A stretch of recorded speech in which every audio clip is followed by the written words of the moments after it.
Hello and welcome to Take a Wander with Shebs. I'm excited to be discussing the importance of Ramadan for Muslims and in particular what it's like to be a Muslim and travel and be a travel writer, journalist or influencer. Here to discuss it with me is travel journalist and author of the award-winning book Minarets in the Mountains, A Journey into Muslim Europe, Tharik Hussain. Tharik, welcome to the show. It's great to have you on. How are you during the festive period of Ramadan, and how is Ramadan for you? First of all, thank you so much for having me on, Shebs. It's a pleasure to finally be able to come on to your very popular podcast. You know, Ramadan is a wonderfully spiritual time. It's something I look forward to every year, but there's no denying in the beginning suddenly to go from eating in a regular way to fasting for several hours. It's always tough in the beginning. So yeah, I'm at that stage right now. Same for me as well. So and also what we're going to do is we're going to discuss actually a little bit about what Ramadan is, because not many people know what Ramadan is, especially within the travel sector, because I still speak to people and they go, what is Ramadan? Why do you do it? Etc. So we'll go through that. But also as a travel journalist, author as well of the award-winning book, Minarets in the Mountains, A Journey into Muslim Europe. We'll talk about that, but look into why you fell into that niche and how you actually fell in love with travel as well. But before that, for people who don't know who you are, sure there isn't many people, just tell us a little about yourself in your own words. I'm a travel writing author. I'm also a journalist, and as well as writing books, I write guidebooks for the likes of Lonely Planet, and of course I write travel features for everybody from the BBC through to National Geographic Traveller. So yeah, that's what I do. Before we go into how you got into that, reading your book, actually, you were born in Bangladesh but moved to the UK at the age of 3. Yeah. So your journey actually started from then, I like to think, because England wasn't technically your first country, and it was your parents who moved over. Now, I assume you moved over for a better life. Your parents wanted a better life. Would that be the case? And let me just quickly also tell everyone, because I'm sure not everyone knows this, but you and I actually have the same background. So we're both Bangladeshi. I was born and raised there. You were raised there as well, schooling and everything. And it's quite rare to meet someone in this industry who's in the same sector. And what other people don't know is there's some connections, because your wife also is friends with my cousin from school days, and we grew up in, I was Mile End born. I lived in Poplar, Tower Hamlets for you, so it's all connected. So it's a small world. Yes. Did you want to get into the sector, the travel sector, become a journalist? Did you love travel beforehand? How did it all fall in place for you? For me, there are two strands here. One is that when you are a migrant, I think movement, displacement, travel, whatever you wish to call it, it's almost in your blood. You're fascinated with the idea of place and different places, partly because, of course, when you come from a migrant background, your idea of which place you belong in not only changes, but is very confusing, especially if, like ourselves, you are brought up in a country which essentially doesn't really want you there. This is the kind of experience most of us growing up in the East End of London can recall experiencing. It was a very tough place to grow up in so many ways. The fact that we were seen as outsiders, as foreigners. Many of the locals were very disgruntled about this. Of course, a lot of this has changed, but there's no denying that from a very early period of our lives, we become clearly quite preoccupied with the idea of belonging and place and where we are in that. Actually, in your book, you mentioned, and it was quite harrowing to read, actually, that your father was attacked and your brother was attacked as well. You were racially abused quite a lot. And back in those days, I'm talking about, I know what it's like. So I was born in the 80s as well. My father, my parents, my family, my granddad goes back to the 60s when he first migrated into this country. And actually, this is a true story. Not many people know this. I don't know. I think the rules changed afterwards. So my granddad, when he emigrated from Bangladesh, he had a restaurant. Back in those days, there was no law to prosecute anyone if they left the restaurant without paying. And he used to say people just walk out, and Right. and used to call them Wow. all sorts of names. And say, yeah, seriously, this is what happened. And there was no law for it, you see. And you call the police, they say, sorry. And then back in those times as well, as you just said, I doubt the police cared much, you know. Well, exactly. And No, you know, your granddad's experience is the classic Bangladeshi Sylheti experience of coming here and opening a restaurant. And like my father, most of them arrived in the 60s and 70s as young men, just trying to carve out some kind of living. And the point was not to stay. This is the case with most South Asian migrants, be it Bangladeshi, be it Pakistani, Indian, and otherwise, and of course with other migrants as well. And my father was very, very reluctant, which is why I was actually born in Bangladesh. You know, he really wasn't too keen to do that at first. And most of my compatriots, like my peers, my friends, whatever you want to call them, growing up, they were all born here. Almost all of them. You know, I'm one of the few who was born abroad, and most people find that difficult to believe.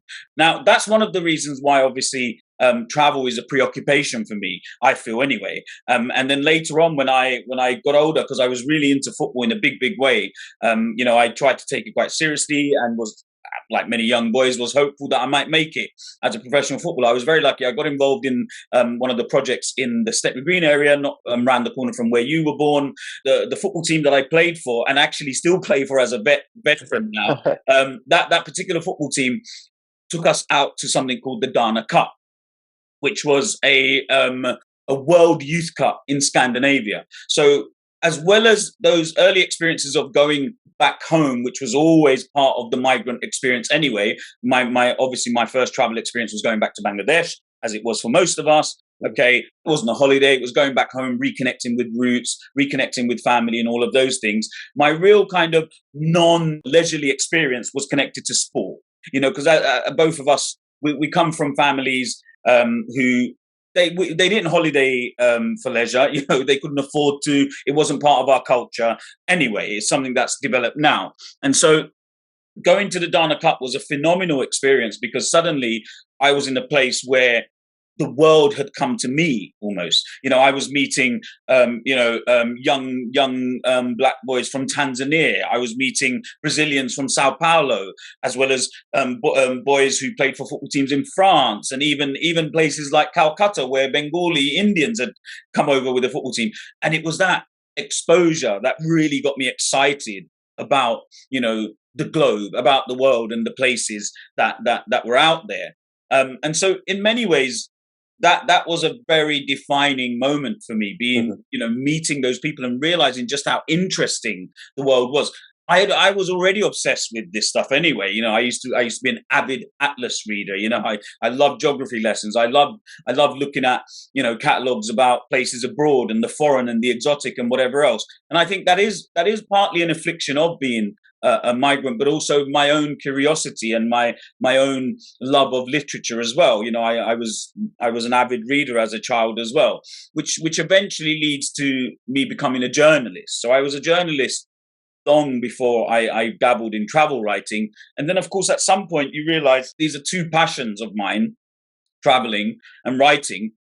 And can I marry them? You know, I didn't grow up in a world where I knew what a travel writer was. When I realized it was a thing, when I read people like William Dalrymple for the first time writing about, you know, traveling across the entire Silk Road to and encountering amazing remnants of past civilizations and fascinating characters, I was like, my God, this is a job. You can actually get paid to do this. You know, this is long before, of course, the internet, because I'm ancient, you know, in that respect. It's long before the internet. So I went down a very old-fashioned route, and I still very much am of that mold.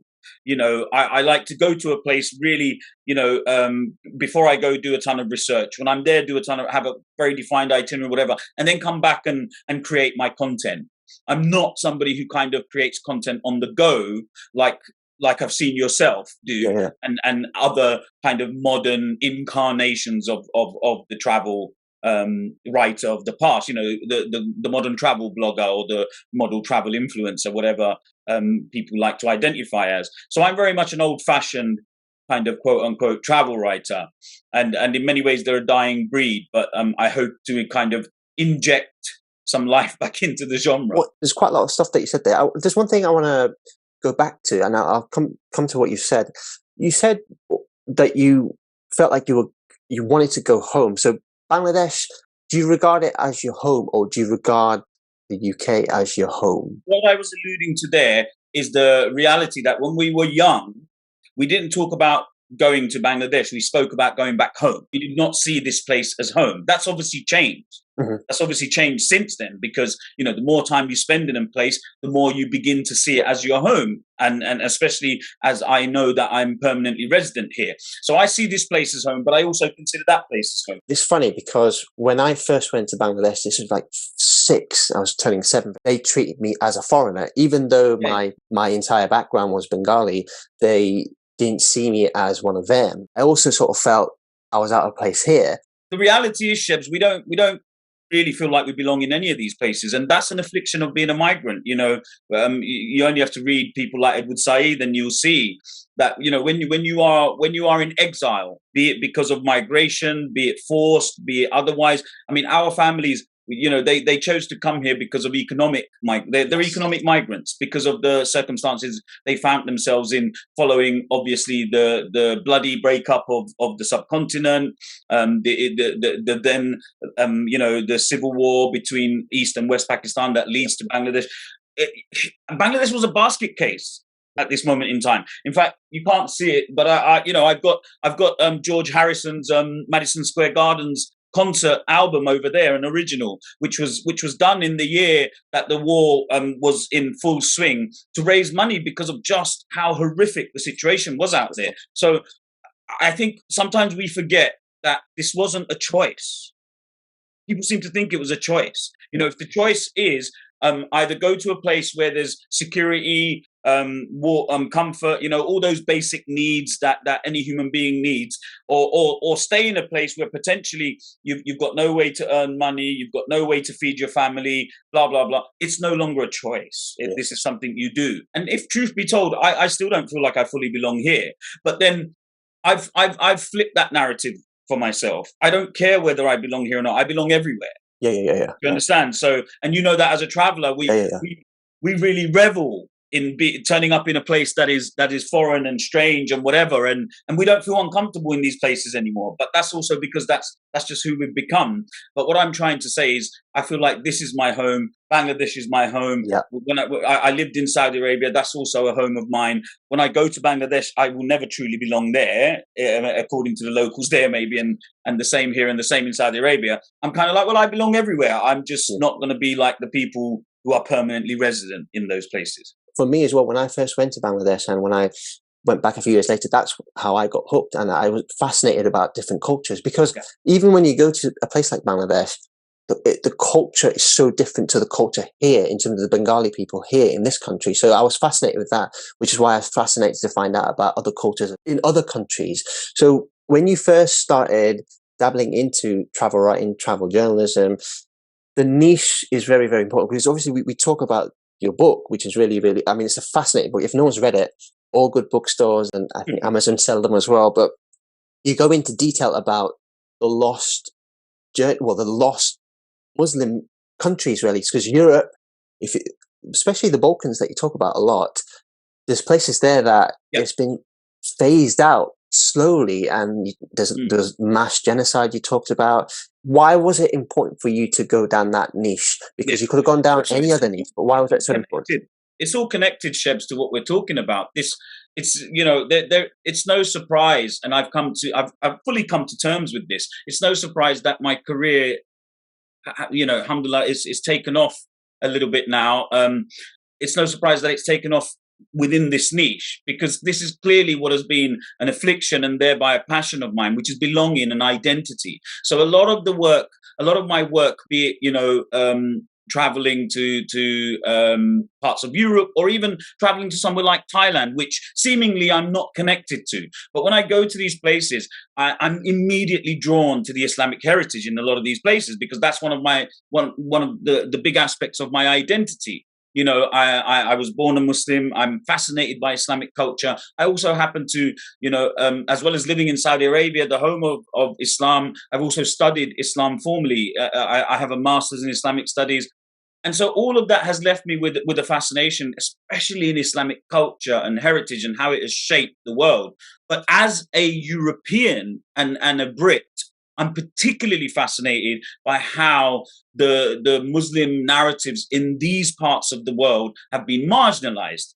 Okay, and in the sense that they've either been completely left out of mainstream popular narratives, or they are just completely overlooked for a number of reasons we can go into. Some quite cynical and sinister, and others, for various reasons. And so I realized very, very quickly, and it was connected to my decision to go and live in Saudi Arabia, because I felt like, as a Muslim, this is not to do with my South Asian identity, this is to do with my Islamic identity or Muslim identity at this point, because it was post 9/11, and it was that horrific period where I started to feel like I wasn't wanted in this country, or I didn't belong in this country because I was Muslim. So I made the decision that maybe I belonged somewhere that was a Muslim country, and somewhere that was the home of Islam, and so on. And it was as I was going on that journey, and actually on my way there, that I began to come across these remnants of Islamic culture and heritage across Europe that nobody had told me anything about. After making the decision that I didn't belong in Saudi Arabia, and that actually I probably belonged here more, and came back to the UK, I spent most of my travels, across Europe with my family, and sometimes without my family, exploring this fascinating narrative. And the more I explored, the more it blew me away, and the more I connected with it as a Westerner, as a European. And the more, of course, you can hear it in my voice, it now began to anchor those aspects of my identity that maybe as a very young Bangladeshi migrant, I didn't necessarily identify with. But, these journeys have also helped me feel more European. These journeys have helped me feel more Western. These journeys have helped me feel more, British, whatever. And yet, that's not at the expense of my Bangladeshi identity. I've been exploring that in equally academic and adventurous ways, so we say. A lot of people won't know, but I've even done documentaries on Bangladesh, but mainly for foreign radio. I've written about Bangladesh extensively for various news sources as well.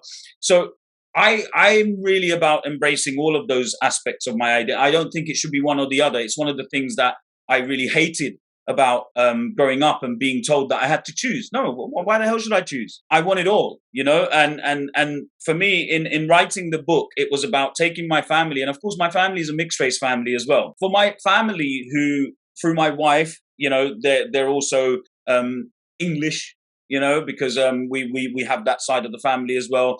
There's an even more of a connection, obviously, to Britain, to Europe, and to this part of the world. And so I felt it was also important for them to go and meet and see this heritage, this culture, but also meet blonde-haired, blue-eyed Muslims. It's a cliched term that I've been using now a lot when I talk about this book, but I think it's very important to see, and for readers as well as for my own family to see that it's perfectly normal, and that there are indigenous Europeans who are Muslim through and through, and have been for centuries.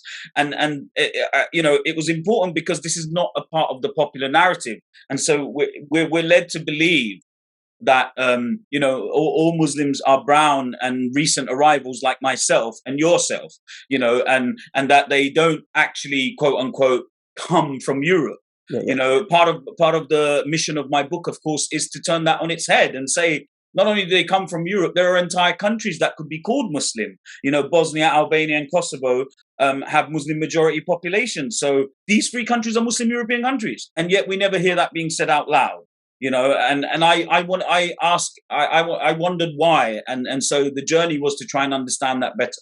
Why do you think that narrative hasn't been told, especially within UK media? You look at American media, you look at European media. Why do you think that hasn't been covered? And do you feel as though you're a lone wolf, or do you feel as though you've got other people now helping you? There's a short answer to it, and there's a long answer to it. And given it's a podcast, we'll go with the short answer. The harsh reality, or the fact of the matter is, in that kind of historic clash between Christendom and Islam, when it came to Europe, Christendom won.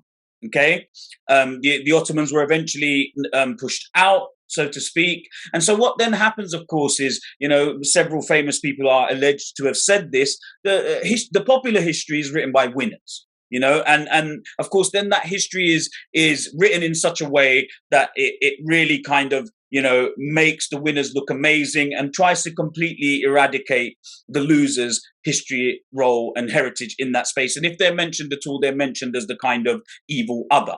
And this is what we see in the Western Hemisphere, without a shadow of a doubt, when it comes to Islam, and what was historically Christian lands. Now, if you flip it and have a look at the Middle East, it's the same, but the other way around. This is where Christendom was eventually pushed out and obviously found a home further west.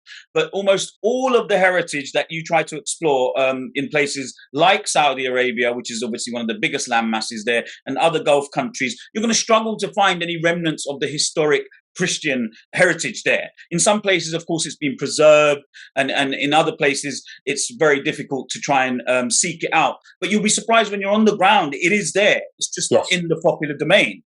I went to Jordan and I came across so much Christian history all over that country. And yet before I'd gone to Jordan, nobody was talking about this stuff as being part of the kind of tourist trail out there. I went to Tunisia last year, and Tunisia is a majority Muslim, but there are Christians there. There are Jewish people there. So you'll be surprised when you go to this place, and it doesn't. I know about the European stuff because I've traveled and I've seen it. And there's something that you wrote in your book as well, actually, which really, really resonated with me about the Bulgarians and the Turkish. And I met a Bulgarian guy who was a Muslim. I think it was in Turkey, actually, I met him. And he said there's conflicts between the Turks and the Bulgarians. I said, why is that? It's like, well, do you not know the history? And I didn't know the history. And when you told me the history, and I read your book, I thought, oh my goodness, this is what I remember the guy telling me. It's an entire aspect of our history that we are being denied. So it's not just about me banging the kind of Muslim drum. I'm not trying to suddenly tell everybody Muslims are greater than others and whatever else. Of course not. We know every culture's done atrocious things and horrific things. What I'm basically saying is, the European history that we have been taught in the popular arena, shall we say, is only a segment of it. There would be no modern Europe without Islam, Islamic culture, Muslim culture. Even our King Charles II, even King Charles knows this and has been he's been cited saying this, and he delivered a wonderful speech at the opening of the Oxford Islamic Centre many, many years ago, where he acknowledges the huge, stupendous debt modern Europe owes to Muslim culture. Now, if it's that huge, why do none of our European history books contain anything about Islamic culture in a positive sense at all? The Ottomans are always depicted as being these evil Turks who came and did horrific things in Europe. And of course, the Ottomans, like any imperial movement, did do horrific things. We know that. And I try to acknowledge that in my book. But it's not the focus of my book, because I make it very clear there are plenty of books written about all of the horrific things they did. So I'm trying to address that imbalance. If we ever hear about the Muslims of Spain, it's always these awful Moors that did horrific things. So it's a clear imbalance in the popular understanding of what European history is, what European heritage is, what European civilization is. And then when you point it out, it seems almost obvious to a lot of people, but up until you point it out, they're blind to it. So a blind spot has been created. Now, if we take it back a century or so, most people couldn't even travel the way we do. Yeah. They didn't have that luxury. So that was the only impression they had of certain places. And those impressions solidified over time, and they become almost canonized. And so it's almost impossible to now lift the idea that Europe is Muslim. Europe is non-Muslim. It's so difficult to get that out of people's minds, because it's been, over a period of time, it's become solidified.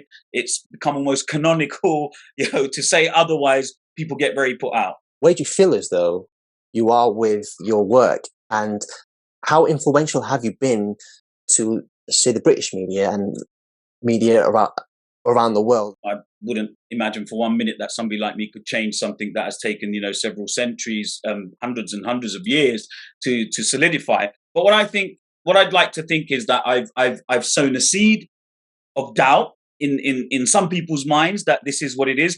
I have these lovely messages and emails from various people across the globe who have said, you've made me rethink the way I look at Europe. And that's all I ever wanted to achieve, is just to get people rethinking, just questioning. And this doesn't just apply to Europe, it applies to all popular narratives. And I think we are living through an age, the advent of the impact of social media, the advent of the internet means that we all have access to information like there's no tomorrow. And I think we're living through an age where people are questioning accepted truths. This is also why we have this whole kind of, fake news stuff going on as well, because we're just not sure how to cope with all this information. But one of the things it's doing is it's making us realize that the accepted truths that we have historically been fed might not be the only story out there. So I do think it has got people thinking, plus the kind of stuff that I do in the book is often spoken as being a kind of framework for decolonizing, travel narratives and historical narratives. Because let's be honest, I'm not just a travel writer. Clearly, I'm also masquerading as some kind of historian as well here.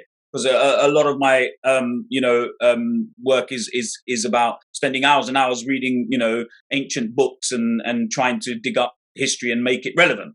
And when I point out the reasons that I think, and one of them is, of course, what you alluded to earlier, Shebs. How many of us brown Bangladeshis are in the travel industry? The travel industry in the English language world has obviously been dominated by a particular demographic, and this is part of the bigger problem that I'm talking about here. Well, historically, it has always been a middle class wealth, really, and there was only a certain type of people that were traveling. That is obviously changing now, and it's actually quite an interesting question I've got for you now, because when you were going into the travel journalism and when you were telling your folks or you're telling family this is what you do, because I still get people saying to me, you're just holidaying forever. Do they understand what the job requires you to do? There are people within the community that probably don't get what you're doing. We don't come from a culture of travel writing, whether that's as Bangladeshis or whether that's as Muslims. I think the last famous Muslim travel writer died about 400 or 500 years ago. He's in my book. His name's Evliya Chelebi. Do you know what I mean? So it's not something that is a part of our recent heritage, which is something else I'm trying to do, is revive that interest. Some people laugh and say, is this just a way to travel and see the world and get paid for it? And of course, let's be honest, a lot of people do walk into the industry for that very reason. But I think for people who read my work, certainly the book, and I've tried to do it with articles in the past, but you've always got one hand tied because of the editorial needs, because I don't have the same autonomy, say, as somebody like yourself. I think people are reading this book and realizing that clearly I'm out there doing more than just getting a free holiday. What you've also said there as well, it's really interesting. You're sort of opening the door for the next generation. So the way I look at it is now, I think we both are. Well, the way I look at it now is, if you're trying to open the door now, the next generation can walk right through it, you see. So you've left that door open for them. So your kids or their kids or whatever, it'll be a lot more easy and people will understand it, you see. And it's interesting, because and this is what we were talking about before we came on, I wanted to ask you about the recent, because it really annoyed me with the World Cup, because I felt as though there was a lot of negative press that came out of it. Now, do you feel as though that was because I felt as though because it was the Arab world, it was a Muslim world.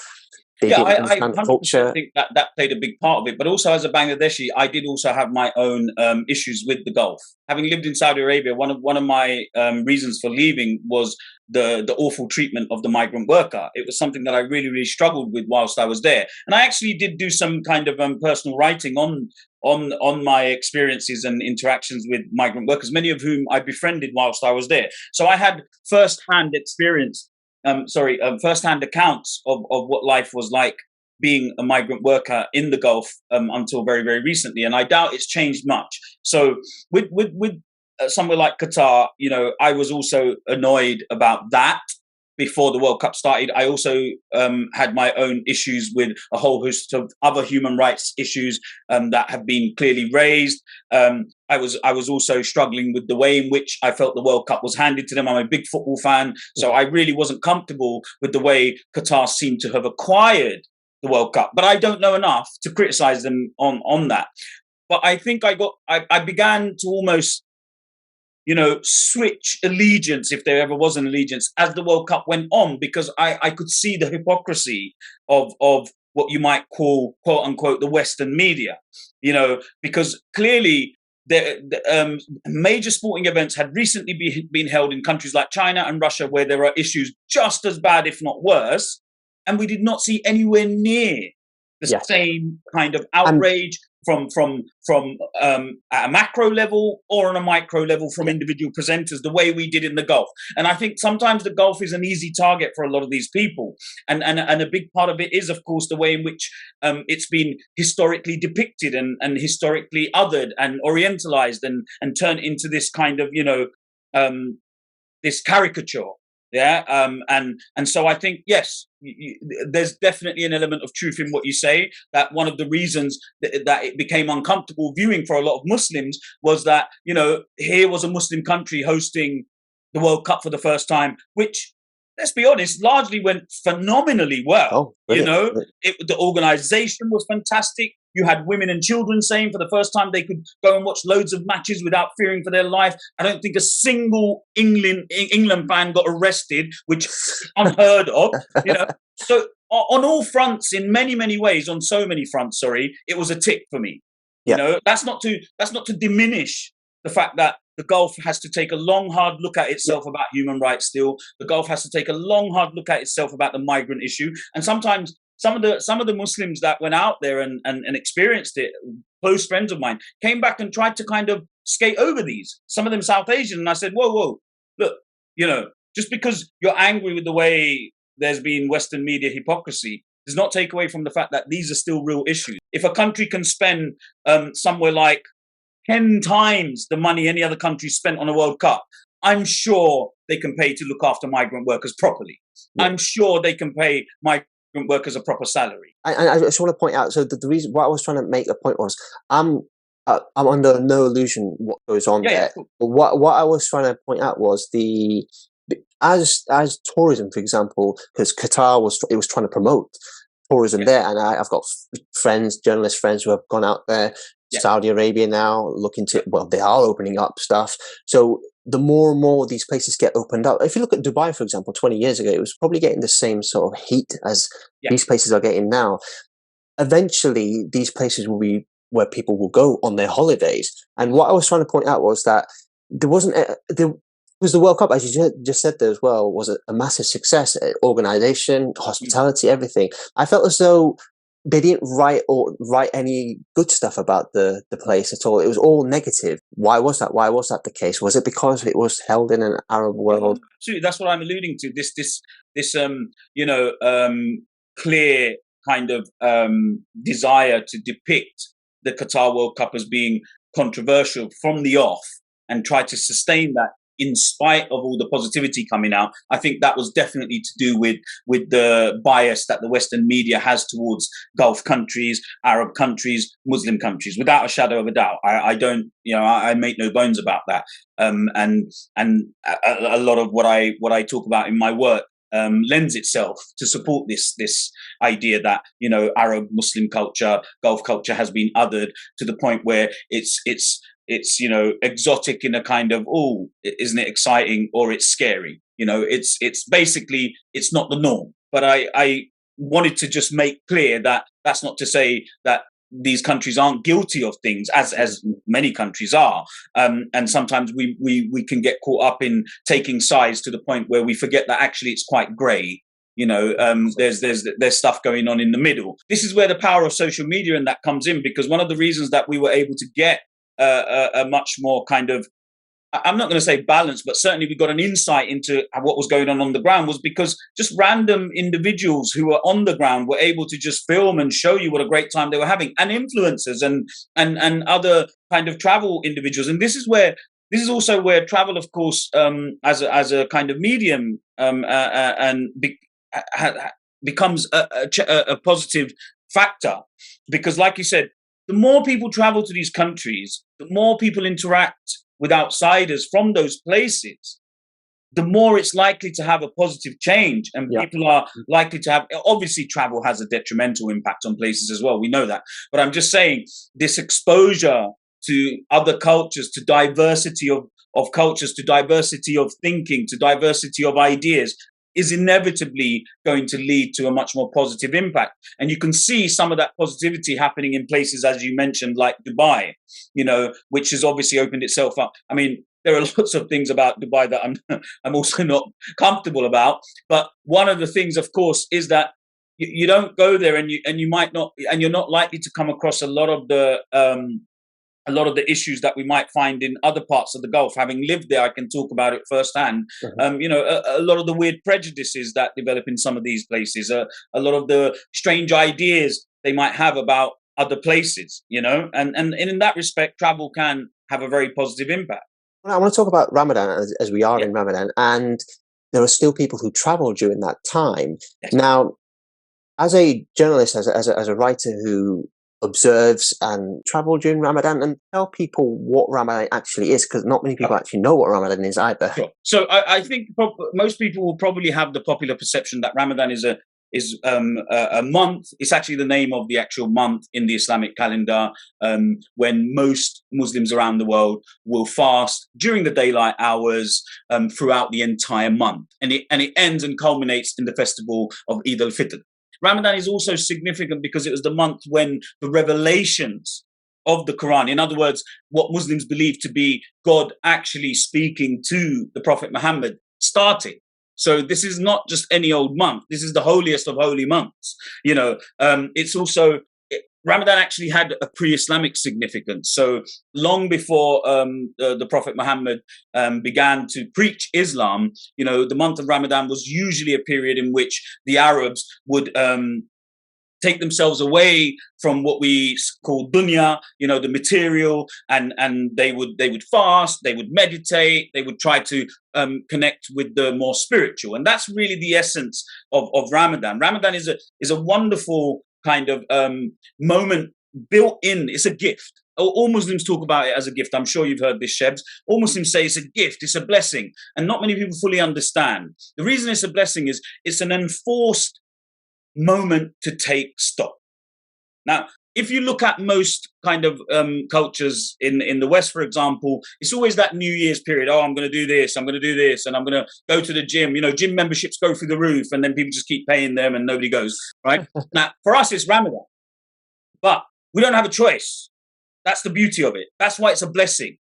We are forced to take stock, because Ramadan isn't just about food, which is what people think it is. It's abstinence from sex. It's abstinence from all the material vices that normally keep you obsessed with the material. So it's really a time to reflect and detach yourselves from all those habits. And I'm using this hand gesture, which those who watch this will see, but the listeners won't. And it's to basically say, for me, I've always used this analogy. It's almost like over the year, things like bad habits, overeating, watching too much TV, staying on the smartphone, all start to drag me down and make me much more obsessed and consumed by the material. And then Ramadan is an opportunity to start snipping them away.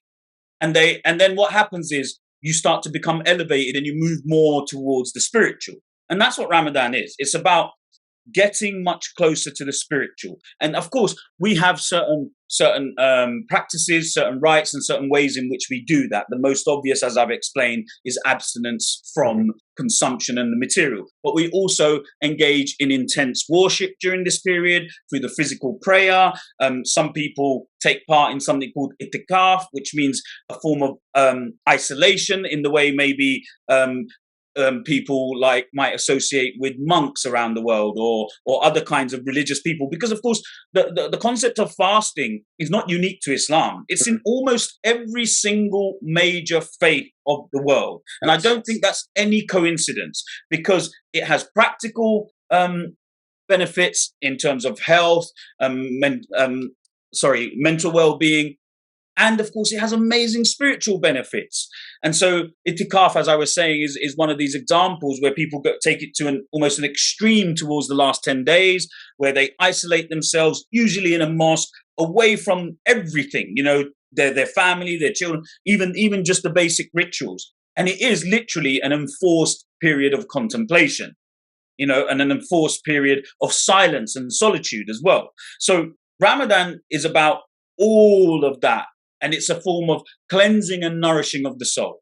You've spoken very passionately about it, and one of the things I want to point out is because you actually talk about it in your book. When early on in your years, you weren't very Absolutely. keen on it, and you openly talk about it. You know, Yeah. you bunk off and then Yeah. eat and then come back and pretend that you were fasting and stuff, and not Absolutely. necessarily, but as all Muslims will know, you'll find yourself wanting to do it. And obviously there are people listening now might be thinking to themselves, it's a tough period, but people don't realize how when you're working, if you have to travel, but are they all excuses, or do we make Well, excuses look, for I think ourselves? Shebs, I think a big part of it is if we use my example as part of that, you know, my education in Islam and understanding Islam as a child was rudimentary. It was very basic. It certainly didn't go into the various layers of the practices within Islam. It certainly didn't explain to me the essence of Ramadan the way I have to you. If somebody had spoken to me as passionately as that when I was a child, yeah, maybe I'd have a completely different perception of Ramadan. I'm sure I'd still try and take the odd day off and eat because, you know, as children we're kind of, you know, much less interested in the spiritual. But one of the reasons I talk so passionately about is because I actually use Ramadan in that very way. I've helped it to give up a number of my vices, including smoking, something I used to do a lot of, sadly. And actually, Ramadan was my key device to give that up. You know, Ramadan would come and bang, I would be able to just stop. And then after a while, I would try and stop from Ramadan to Ramadan. And that's how I successfully gave it up. And that's how I know that it is a massive blessing. It's also the reason why it's been made an obligation. Because, of course, the greatest of wisdoms is sometimes the ones that we don't even fully understand. And so for me, the reason that it's been made an obligation is because if it wasn't, we'd just drop it by the wayside. But if we keep seeing it as an obligation and keep persisting, eventually we're going to taste the sweetness. That doesn't mean it's not hard. I mean, most people in the Western Hemisphere now are doing some form of this anyway. You know, I don't think there's ever been a time that intermittent fasting has been as popular as it is now. Mm-hmm. Most people I speak to are doing intermittent fasting. And when you look at the structure of intermittent fasting, it might as well be the same as Ramadan. Okay, I know that obviously in intermittent fasting they discourage not taking in water and things like that, whereas in Ramadan you're supposed to abstain from all of that. Okay, but the point is ultimately it's about the health benefits that people do intermittent fasting and the way which balances us and balances our body physiologically as well. All of that is a part of Ramadan. There's something that not many people know. Let's say if you were traveling and you had to go on an assignment, Yeah, people don't realize that you can miss it, but you have to make it up before the year yeah. finishes. And actually, traveling in Ramadan is very popular in the Muslim world. It's not so popular in the Bangladeshi community because we kind of look at it in a very slightly different way. But across the Muslim world, a lot of people love to travel in Ramadan. You know, because of course, when you're traveling, it doesn't matter. You're not obligated to fast, and this isn't something you should feel guilty about. One of the beauties of faith or any kind of religious parameters, especially within Islam, is it's there to help you. It's not about, it shouldn't be seen as punishment if you understand the true wisdom behind it. So the fact that I can travel during Ramadan, some people will say, oh, but what if it's, you know, if you don't have to travel, then why are you not fasting? Well, because I can make it up afterwards. That's what my faith's given me an option to do. I mean, there's nothing haram in that, which means sinful for those who aren't, you know, familiar with this. So a lot of people, including some of my friends who are muftis and whatever, they love to travel in Ramadan, and it's a great time to travel. I've been to many countries during Ramadan, and it's a wonderfully different experience to the Ramadans I have here in London at home. And so, you know, I've been to Bosnia during Ramadan. Phenomenally different spiritual experience. I've experienced Ramadan amongst Muslims in Thailand. I've obviously experienced Ramadan in Bangladesh, and it's wonderful. The experiences are completely different. Obviously, during the day, in the countries that are Muslim majority, things slow right down to basically stopping. And in the more observant Muslim countries, even the places where you might look for food may not be open unless they're, you know, tourist facing. So if they're aware of a massive tourist trade, like the coastline of Turkey, for example, and even in Sarajevo, but then Sarajevo has a mixed community anyway, then you will still be able to access food, you'll still be able to go about doing most of the things. But of course, the local Muslims will be functioning at a much slower pace during daylight. It's just what they have to do. Come the evening, it's a festival. It is. It's a wonderful festival atmosphere. I absolutely delight in being abroad in Ramadan in the evenings. I rest during the day. I do my kind of meditative stuff. I do my prayer. I sleep, take little naps, whatever, right? And then come the evening, I'm out, and everyone's out until God knows what time.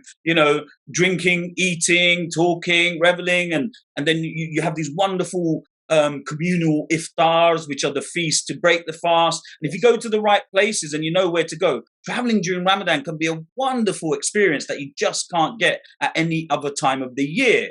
And I always get annoyed, and I've been taking these issues up with a lot of people about this, a lot of publishers. I always get annoyed when they completely write off Ramadan travel to Muslim countries.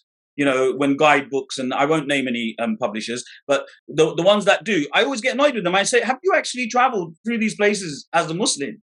No, you haven't. So you don't actually know the kind of wonderful experience I've had traveling in these places as a Muslim. And this is why you need Muslim writers to write about these things, because we're going to experience it completely different. I'm also resting in the day. So if I say to non-Muslim writers, during the day, take advantage of it being quiet. You might have a whole site to yourself. You're going to get on a bus and it won't be chaotic.